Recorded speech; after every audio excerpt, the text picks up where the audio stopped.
Dans cette vidéo, on va voir ensemble comment envoyer une newsletter avec GetResponse. Alors je te rappelle un petit peu ce que c'est une newsletter. C'est un mail qui est envoyé maintenant à toute ta liste. Donc là en l'occurrence, ça n'aurait aucun sens d'envoyer une newsletter puisqu'on n'a pas encore d'inscrits. D'accord ? Contrairement à une séquence de mails automatique qu'on doit créer quand il n'y a encore personne, tu vois, c'est beaucoup mieux de la créer quand il n'y a encore personne pour que les gens la reçoivent automatiquement quand ils seront inscrits. Donc c'est mieux de la faire dès maintenant quand on a 0 inscrit. Là, en l'occurrence, une newsletter, non, il faut quand même avoir des inscrits.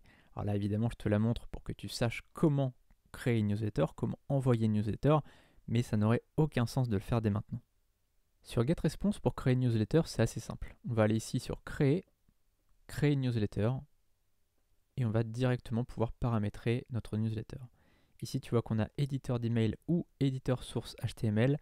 On clique ici sur éditeur d'email, et on commence directement le paramétrage de notre newsletter.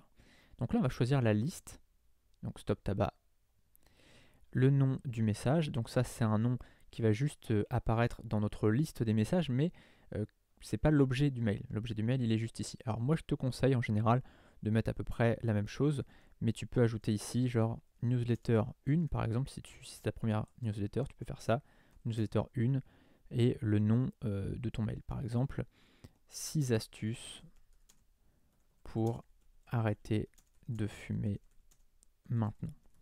Hop. Et ça, le titre là, tu peux le remettre ici, donc le copier-coller ici. Donc CTRL-C, CTRL-V, je te rappelle, pour faire un copier-coller, c'est CTRL-C, CTRL-V. Ça fait gagner du temps par rapport au clic droit, copier, clic droit, coller. D'accord ? Ensuite, donc ça c'est l'objet. Le mail ici, comme je te le rappelle, il vaut mieux avoir une adresse email professionnelle, c'est toujours mieux. Étape suivante. Et là, on va avoir les modèles. Alors, surtout, ne fais pas l'erreur de choisir un de ces modèles. C'est très mignon, d'accord, mais tu vas direct en spam. En fait, c'est joli, mais la plupart des marques font ça.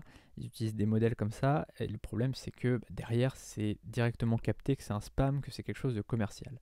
Nous, on va cliquer ici sur partir de 0.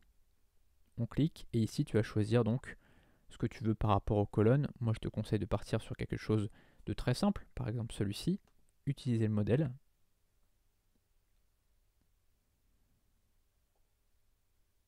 Et là, donc, on va pouvoir voir un petit peu comment ça fonctionne au niveau de la création de mail, tout simplement. Donc là, tu vois qu'on a un bloc Choose Image, donc c'est pour mettre une image, donc ça, on va le retirer. Et là, on a un bloc texte. Alors là, je te conseille, c'est de retirer ça. Voilà. Et ici, tout ça, on va pas le mettre en gras, évidemment, puisque faut qu'il y ait un minimum de gras. Et là, on va pouvoir écrire notre texte, donc texte ici, tu vois. Donc, qu'est-ce qu'on va pouvoir mettre? On va mettre un texte un peu inventé. Bonjour, c'est David. Dans la vidéo du jour, par exemple, tu vois, une newsletter, ça peut servir à ça. Si tu as fait une vidéo, eh bien, tu l'envoies à tes abonnés. Ça peut être très utile. Donc, dans la vidéo du jour, hop,